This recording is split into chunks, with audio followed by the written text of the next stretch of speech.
శ్రీ గురుభ్యో నమః శ్రీమాత్రే నమః. అందరికీ నమస్కారం. ఫిబ్రవరి 26వ తేదీన అత్యంత పవిత్రమైన శక్తివంతమైనటువంటి మహాశివరాత్రి. ఇది 144 సంవత్సరాల తరువాత వస్తున్నటువంటి మహాకుంభమేళ సమయంలో వస్తుంది. ఇలాంటి మహాశివరాత్రి మళ్ళీ జన్మలో రాదు. మహాబహుళ చతుర్దశి రోజున మహాశివరాత్రి పండగను మనమందరము కూడా ఎంతో భక్తి శ్రద్ధలతో చేసుకుంటాము. మహాశివరాత్రి రోజు ఉపవాసం ఉండాలి. ఉపవాసం అంటే మన మనసుని శివుడికి దగ్గరగా ఉంచటము అని అర్థం. శివధ్యానం చేయాలి. అలా చేస్తే ఏం జరుగుతుంది అంటే శివానందం లభిస్తుంది. మనం నిత్యం అనుభవించే ఆనందాల కంటే శివానందం అత్యంత అధికమైన ఆనందం. ప్రతి మానవుడు దుఃఖాన్ని కోరుకోడు. ప్రతి ఒక్కరూ కూడా ఆనందాన్నే కోరుకుంటారు. కానీ ఆనందాన్ని కోరుకున్నంత మాత్రాన లాభం ఉండదు. దానిని పొందాలి అంటే ఏదో ఒక మార్గం ఉండాలి. ఆ ఆనందాన్ని పొందాలంటే మార్గం ఏమిటంటే శివనామస్మరణ. మహాశివుడు ఆనంద స్వరూపుడు. అలాంటి మహాశివుణ్ణి మనసులో తలుచుకుంటే మనకు శివానందం కలుగుతుంది. కానీ అలా ఆనందాన్ని పొందాలంటే మనం కడుపు నిండుగా భోజనం చేస్తే అది సాధ్యపడదు. నిద్ర అనేది వస్తుంది. అలాగే మన మనస్సు అనేది ఇతర విషయాలపైన వెళ్తుంది. కాబట్టి ఆహారం తీసుకోకుండా ఉండాలి. ఒకవేళ తీసుకుంటే అల్పాహారాన్ని మాత్రమే తీసుకోవాలి. వృద్ధులు, అనారోగ్యంతో ఉన్నటువంటి వారు, చిన్న పాపలు, గర్భిణీ స్త్రీలు వీళ్లకు ఈ నియమాలు వర్తించవు. అలానే బీపీ, షుగర్ ఉన్నటువంటి వారు కూడా అల్పాహారం తీసుకోవచ్చు. ఎందుకు అంటే వారి శరీరం తట్టుకోలేదు. కాబట్టి ఆరోగ్యాన్ని మించినది ఏదీ లేదు. ఆరోగ్యమే మహాభాగ్యము. కాబట్టి ఈశ్వరుడు ఆరోగ్యాన్ని ఇచ్చేవాడు. కాబట్టి మీ శరీరానికి ఒక పూట విశ్రాంతి ఇవ్వండి. సంవత్సరమంతా పనిచేసిన మన శరీరానికి ఒక పూట విశ్రాంతి ఇస్తే ఎంతో సంతోషపడుతుంది. అయితే మేము తినకుండా ఉండలేము అనుకునేవారు కొద్దిగా ఫలహారం తీసుకోండి. అందరికీ కాకుండా ఉపవాసం చేయలేని వారికి మాత్రమే సీజనల్ పండ్లు తినండి. శివరాత్రికి మనకు పుచ్చకాయ, సపోటా ఇలాంటి పండ్లు దొరుకుతాయి. పరిమితంగా అరటి పండ్లను తినాలి. ఎక్కువగా అరటి పండ్లను తినకూడదు. ఫ్రూట్ జ్యూస్ తాగవచ్చు. ఇక మరీ ఉండలేనటువంటి వారు 3 సార్లు నిమ్మరసాన్ని తాగుతూ ఉండాలి. ఇలా తాగటం వల్ల శక్తి వస్తోంది.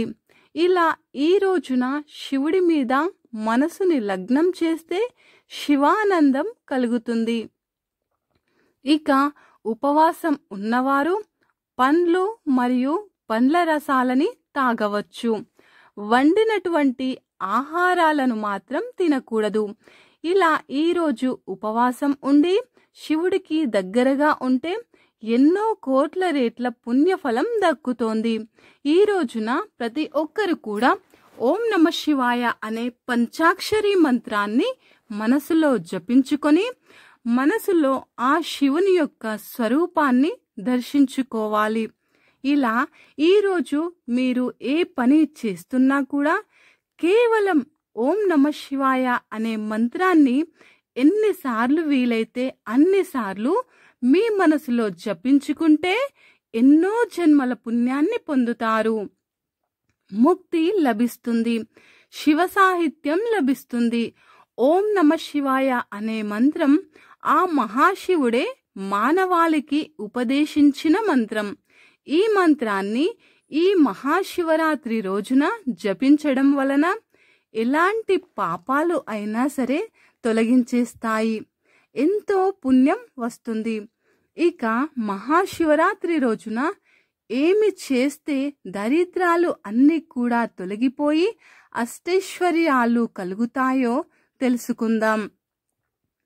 మహాశివరాత్రి నాడు 14 లోకాల్లో ఉన్నటువంటి పుణ్యతీర్థాలన్నీ కూడా మారేడు చెట్టు కింద ఉంటాయి. మహాశివరాత్రి నాడు మారేడు చెట్టు దగ్గర కొన్ని ప్రత్యేకమైనటువంటి విధి విధానాలు పాటిస్తే మీ ఇంట్లో లక్ష్మీదేవి శాశ్వతంగా కొలువై ఉంటుంది.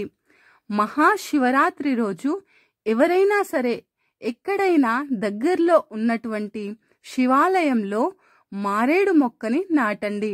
అఖండ సంపద కలుగుతుంది.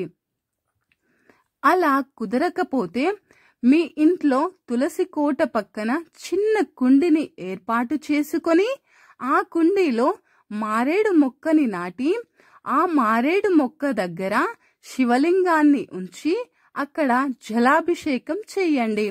నీళ్లతో అభిషేకం చేసుకోండి. ఇలా పూజ చేస్తే శ్రీ మహాలక్ష్మి అఖండ ఐశ్వర్యాన్ని ఇస్తుంది.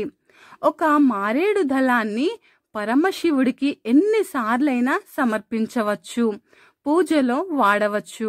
అలానే కింద పడిన మారేడు దళాన్ని కూడా కడిగి శివుడి పూజకు వినియోగించుకోవచ్చు అని ఆచారమాయూకం అనే గ్రంథంలో ప్రామాణికంగా చెప్పారు.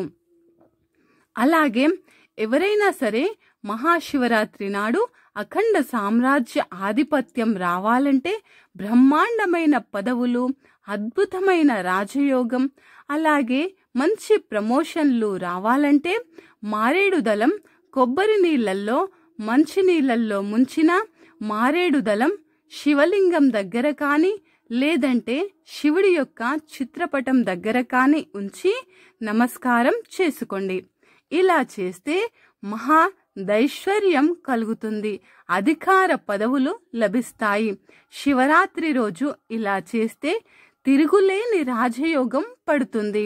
అలాగే ఎవరైనా సరే మహాశివరాత్రి నాడు మారేడు చెట్టు దగ్గర 11 దీపాలు వెలిగిస్తే దారిద్రాలు తొలగిపోయి అష్టైశ్వర్యాలు కలుగుతాయి. ఈ మహాశివరాత్రి నాడు ఆడవాళ్లు కానీ మగవాళ్ళు కానీ మారేడు చెట్టు ఎక్కడ ఉంటే అక్కడికి వెళ్లి పద్మము ముగ్గుని వేసి అందులో 11 మట్టి ప్రమిదలు ఒకదానిలో మరొకటి పెట్టి 3 వత్తులు విడివిడిగా వేసి అందులో నువ్వుల నూనెని పోసి ఎవరైతే ఇలా 11 దీపాలు భక్తిపూర్వకంగా వెలిగించి అక్కడే కూర్చొని, అంటే ఆ 11 దీపారాధన దగ్గర కూర్చొని 108 సార్లు ఓం నమ శివాయ అనే మంత్రాన్ని జపిస్తారో వారి ఇంట్లో అష్టదరిద్రాలు తొలగిపోయి అష్టైశ్వర్యాలు కలుగుతాయి. 11 ప్రమిదల్లో మహాశివరాత్రి నాడు మారేడు వృక్షం కింద దీపాలు వెలిగిస్తే ఈ 11 దీపాల వల్ల మీ 7 జన్మల్లోని పాపాలు, దోషాలు, దరిద్రం అంతా కూడా తొలగిపోయి మీకు జీవితంలో తిరుగులేని రాజయోగం పడుతుంది. జీవితంలో భోగ భాగ్యాలతో జీవిస్తారు. అలాగే మహాశివరాత్రి నాడు మారేడు చెట్టు దగ్గర ఎవరికైనా భోజనం పెడితే అనేక వేల మందికి అన్నదానం చేసినంతటి ఫలితం కలుగుతుంది. అంతేకాదు మహాశివరాత్రి రోజున ఎవరైనా సరే మారేడు చెట్టు సమీపంలో లేదా మారేడు చెట్టు దగ్గర ఎవరికైనా క్షీరాన్నం కానీ నెయ్యిని కానీ దానంగా ఇస్తే వారు ఏ జన్మలో కూడా దారిద్రులుగా పుట్టరు అని ధర్మసింధువు అనే గ్రంథం వివరిస్తోంది. జీవితంలో ఆర్థిక బాధలు రాకుండా ఉండాలి అంటే, డబ్బుకు ఎప్పుడు కూడా లోటు అనేది లేకుండా ఉండాలి అంటే, అలాగే జీవితంలో నుండి దారిద్ర్యం అనేది లేకుండా పోవాలి అంటే మహాశివరాత్రి రోజున ఎక్కడైనా మారేడు వృక్షం ఉంటే వృక్షం సమీపంలో కానీ మారేడు చెట్టు దగ్గర కానీ ఎవరికైనా క్షీరాన్నం అంటే పాలతో చేసిన అన్నం లేదా నెయ్యిని దానంగా ఇవ్వండి. ఇలా మహాశివరాత్రి రోజున చేస్తే జీవితంలో దళితులు అవ్వరు.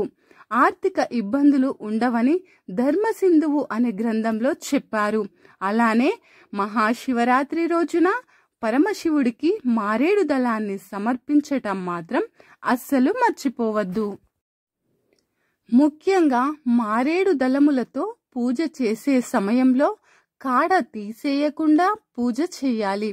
మహాశివరాత్రి రోజున మారేడు దళాలతో పూజ చేసేవారికి సకల సంపదలు ఆ పరమేశ్వరుడు ప్రసాదిస్తాడు అనే పురాణాలు చెప్తున్నాయి. ఈ విషయం తెలిస్తే మీరు ఆశ్చర్యపోతారు. మహాశివరాత్రి రోజున మారేడు చెట్టుకు ప్రదక్షిణాలు చేయటం వల్ల ముక్కోటి దేవతలకు ప్రదక్షిణాలు చేసినంత పుణ్యఫలం లభిస్తుంది. అంటే మహాశివరాత్రి రోజున మీరు మారేడు వృక్షం చుట్టూ 3 ప్రదక్షిణాలు చేస్తే ముక్కోటి దేవతలకు ఏకకాలంలో 3 ప్రదక్షిణాలు చేసినంత మహాప్రదక్షిణాలు చేసినంత మహాపుణ్యం వస్తుంది. ఏకబీల్వం శివార్పణామి, శివుడికి సమర్పిస్తే అనేక జన్మల పాపాలు నశిస్తాయి అని పురాణాలు చెప్తున్నాయి. ఇది వింటే మీరు ఇంకా ఆశ్చర్యపోతారు. ఈ మహాశివరాత్రి రోజున మారేడు దళాలతో సువార్తన చేయటం వల్ల కాశీ క్షేత్రంలో శివలింగ ప్రతిష్ఠ చేసిన ఫలములు ఇస్తుంది. అంతేకాదు 100 అశ్వమేధ యాగాలు చేసిన ఫలితము కలుగుతుంది. అంతేకాదు 1000 అన్నదానాలు చేసినంతటి ఫలితంతో పాటుగా 1,000,000 కన్యాదానాలు చేసిన పుణ్యఫలం లభిస్తుంది. అందుకే త్రిదళం త్రిగుణాకారం త్రినేత్రం ఛాత్రి ఆయుధం త్రిజన్మ పాప సంహారం ఏకబీల్వం శివార్పణం అని మారేడు దళాన్ని గురించి పురాణాలు గొప్పగా చెప్పాయి.